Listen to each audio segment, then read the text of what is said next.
ذرا وہ خطبہ سنیں جو کعبے میں کھڑے ہو کے میرے مولا غازی عباس نے پڑھا. سبحان اللہ. وہ خطبہ آپ ذرا سنیں. اللہ اکبر. غالباً ہماری ایک اہل سنت کی کتاب ہے الکامل فی التاریخ. خطبہ ذرا سماعت فرمائیے گا میرے علی کے شعر کا، کہ جب علی کا شعر گرجتا ہے تو یوں گرجتا ہے، جب عظمت حسین بیان کرتا ہے تو یوں بیان کرتا ہے. میں نے چاہا کہ عظمت حسین میں کیا بیان کروں، آپ احباب کے لیے تحفے کے طور پہ ذرا سماعت فرمائیے گا. عربی کے ہو بہو الفاظ اس لیے پڑھوں گا کہ وہ جو علمدار ہے نا میرے حسین علیہ السلام کا، اس کی بھی نگاہ ہماری اس محفل میں شامل ہو جائے. سبحان اللہ. وہ نگاہ رحمت بھی ہمیں حاصل ہو جائے.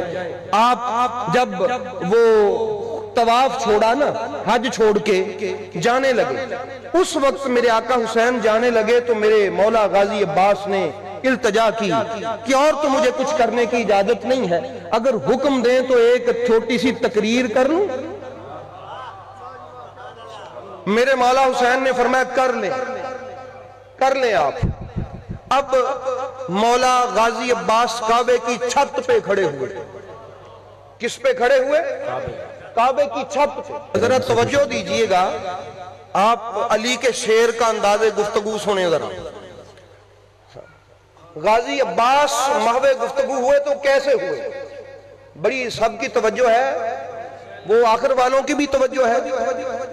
انہوں نے کہا الحمدللہ الذی، حمد ہے اس خدا کی، شرف ھذا بقدوم ابی ہے، اس اللہ کی حمد ہے جس نے اس گھر کو، خانہ کعبہ کی طرف اشارہ کر کے کہا، جس نے اس گھر کو فضیلت بخشی اس حسین کے باپ کے قدموں سے. سبحان اللہ. واہ واہ واہ. یا علی. یہ غازی عباس کے الفاظ ہیں، یوں نہیں کہا کہ میرے باپ کے قدموں سے. واہ واہ واہ. کہ الحمدللہ الذی شرف ھذا بقدوم ابیہ ھذا. فرمایا کہ تعریف ہے اس خدا کی جس خدا نے علی کے قدموں سے کعبے کو عزت بخشی. اب لوگ کہتے ہیں کہ میں کعبے میں گیا میرا شرف ہے، میں نے کعبے کو چوما میرا شرف ہے، میں نے کعبے کو ہاتھ لگایا میرا شرف ہے. علی کا بیٹا بولا اللہ. لوگوں کے لیے کعبے میں جانا شرف ہو، کعبے کے لیے علی کے قدم شرف ہے. اور پھر فرمایا کہ اصبح قبلتن، یہ من فرمایا کہ یہ من بالامس بیتن اصبح قبلتن، کل تک یہ فقط اللہ کا گھر تھا، علی پاک کے قدم لگنوں کی برکت یہ ہے کہ یہ قبلہ بن گیا. سبحان اللہ. نبی کی رضا سے بنا، نبی کے چاہنے سے بنا، لیکن فرماتے ہیں برکتیں علی کے قدم کی. مولا علی پیدا ہوئے تھے نا اس میں. کعبے میں کون پیدا ہوا تھا؟ آپ آگے فرمایا ایھا الکفرۃ الفجرہ. الفاظ سنیں. اوے کفر کے پیروکاروں اور فاجر و فاسق لوگوں، اتصدون طریق البیت لامام البرز، کیا تم اس پاک امام کے لیے خانہ کعبہ کا رستہ روکتے ہو؟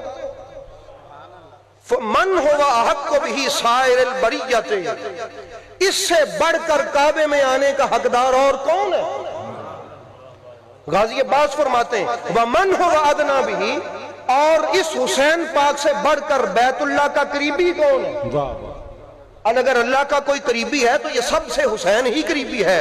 لولا حکم اللہ الجلیۃ و اسرارہ العلیہ، اگر اللہ تعالیٰ کے عالی شان حکم اور اس کے اسرار میرے درپیش نہ ہوتے، میں آپ کو بتاتا پھر کیا ہوتا. وَاِخْتِبَارُ الْبَرِيَّةِ، اور لوگوں کے آزمائش میں مبتلا ہونے کا خوف نہ ہوتا. تو سنو میرے آقا حسین کی شان کیا ہے، سنو میرے آقا حسین کی شان کیا ہے. لوگ کسی آزمائش میں مبتلا نہ ہو جائیں، لوگ کہیں کسی آزمائش میں مبتلا نہ ہو جائیں، اس لیے ایسے نہیں ہوا. اگر یہ خوف نہ ہوتا تو پھر کیا ہوتا؟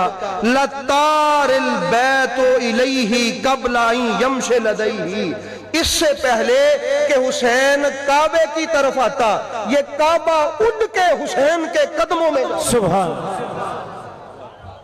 یہ کعبہ خود اڑ کے حسین کا استقبال کرنے کے لیے جاتا۔ تم کعبے کی بات کرتے ہو کہ ہم حسین پاک کو کعبے سے روکتے ہیں؟ انداز گفتگو سنا اور عظمت حسین کا لیکچر سنا غازی عباس سے آپ نے؟ حضور میرے غازی عباس فرماتے ہیں قد استلم الناس الحجر، لوگ حجر اسود کو چومنے میں شرف سمجھتے ہیں، والحجر یستلم یدیہ، اور حجر اسود میرے آقا حسین کے ہاتھ چومتا ہے، سبحان اللہ، حجر اسود میرے حسین لاجپال کے ہاتھ چومتا ہے۔ اس کے بعد فرمایا وَلَوْ لَن تَكُمْ مَشِيَّةٌ مَوْلَايَ مَجْبُولَةً مِّن مَشِيَّةِ الرَّحْمَانِ، اصل میں مسئلہ یہ ہے کہ حسین پاک کی مشیت وہی ہے جو رحمان کی مشیت ہے۔ اگر یہ مسئلہ درمیان میں نہ ہوتا تو پھر سنو پھر کیا ہوتا، لَوَقَعَتْ عَلَيْكُمْ كَالسِّكْرِ الْغَضْبَانِ عَلَىٰ أَصَافِيرِ الطَّيَّرَانِ، جس طرح ایک غضبناک عقاب شاہین باز چڑیوں پہ گر کے ان کو چیر دیتا ہے، اگر میرے مولا حسین درمیان میں نہ ہوتے تو میں بھی تم پر گرتا اس عقاب کی طرح اور تمہیں چیر کے ٹکڑا کر کے رکھ دیتا۔ سبحان اللہ، یہ غضب اور یہ غصہ تھا غازی عباس پاک کا، یوں گرتا میں تمہارے اوپر۔ اور پھر ارشاد فرمایا اتخفون قوما یلعب بالموت فی الطفولیت، کیا تم اس کو ڈراتے ہو موت سے جو بچپن میں موت سے کھیلا ہے؟ سبحان اللہ، سبحان فَكَيْفَ كَانَ فِي الرَّجُولِيَّةِ، وہ تو بچپن میں موت میں کھیلتا تھا، اب تو جوان ہے، جوانی میں اس کی بہادری کا کیا عالم ہوگا، ان کو موت سے ڈراتے ہو؟ میرے غازی عباس نے کہا، اور پھر کہا وَلَا فَدَيْتُ بِالْحَامَّاتِ لِسَيِّدِ الْبَرِيَّاتِ دُونَ الْحَوَانَاتِ، فرمایا میرا سب کچھ قربان، ساری انسانیت اور اس روئے زمین پر جتنے بھی چرند پرند پھرتے ہیں یہ تو ان کا بھی سردار ہے، سب انسانوں کا بھی سردار ہے، میں غازی عباس کا بھی سردار ہے، میرا تن من دھن سب کچھ اس پہ قربان۔ اور اس کے بعد آگے بھی آپ نے فرمایا ہائی ہاتھ فانظروا ثم انظروا، لوگوں توجہ کرو ذرا میں تمہیں بتاؤں، ممن شارب الخمر و ممن صاحب الحوض الکوثر، ایک پاسے وہ شرابی اور ایک پاسے حوض کوثر کا مالک۔ غازی عباس اب کمپیریزن کر رہے ہیں دونوں کا، فرماتے ایک پاسے وہ شراب پینے والا بدبخت یزید اور ایک پاسے یہ صاحب حوض کوثر، یہ غازی عباس خطبہ دے رہے ہیں۔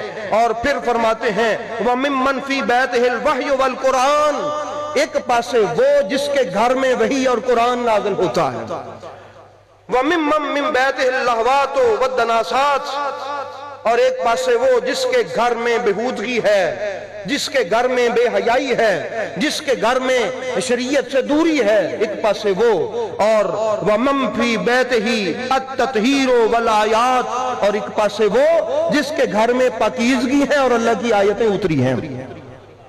یہ کہا اور وَأَنْتُمْ کا وَقَاتُمْ فِي الْغَلْطَةِ الَّتِي قَدْ وَقَعَتْ فِيهَا الْقُرَيْشِ، سنو تم اس غلط فہمی میں مبتلا ہو گئے ہو جس غلط فہمی میں مکے کے قریش مبتلا ہوئے تھے۔ وہ غلط فہمی کیا تھی؟ لِأَنَّهُمْ مَرْدُوا قَتْلَ رسول اللہ صلی اللہ علیہ وآلہ وسلم، ان کی غلط فہمی تھی کہ وہ رسول کو قتل کر دیں۔ توجہ سے سنیے گا، ان کی غلط فہمی تھی کہ وہ کس کو قتل کر دیں؟ آپ نے فرمایا مگر سنو وَأَنْتُمْ تُرِيدُونَ قَتْلَ ابْنَ بِنْتِ نَبِيِّكُمْ، اور تمہارا ارادہ ہے کہ نبی کے نواسے کو قتل کر دو۔ ان کی غلط فہمی تھی کہ رسول کو قتل کر دیں، اور وَلَا يُمْكِنُ لَهُمْ، ان کو رسول کو قتل کرنا ممکن نہ ہوا، کیوں؟ مَا دَامَ أَمِيرُ الْمُؤْمِنِينَ حَيًّا، کیوں میرا باپ علی زندہ تھا۔ واہ واہ واہ واہ واہ، علی کے ہوتے کوئی رسول کو قتل کر دے ممکن نہیں۔ ہائے ہائے ہائے، نعرہ حیدری، نعرہ حیدری، میں کہ ما یمکن لہم ما دام امیر المؤمنین حیا، علی کی زندگی میں رسول کو قتل کر دیں ناممکن تھا۔ اور آگے سنو، تم بھی غلط فہمی میں ہو، اللہ، تم بھی غلط فہمی میں ہو کہ تم حسین کو قتل کر دو گے۔ وَكَيْفَ يُمْكِنُ لَكُمْ قَتْلَ أَبِي عَبْدِ اللَّهِ الْحُسَيْنِ، تمہارے لیے کیسے ممکن ہے کہ تم حسین علیہ السلام کو قتل کر دو؟ واہ، فرمایا ما دمت حیا سلیم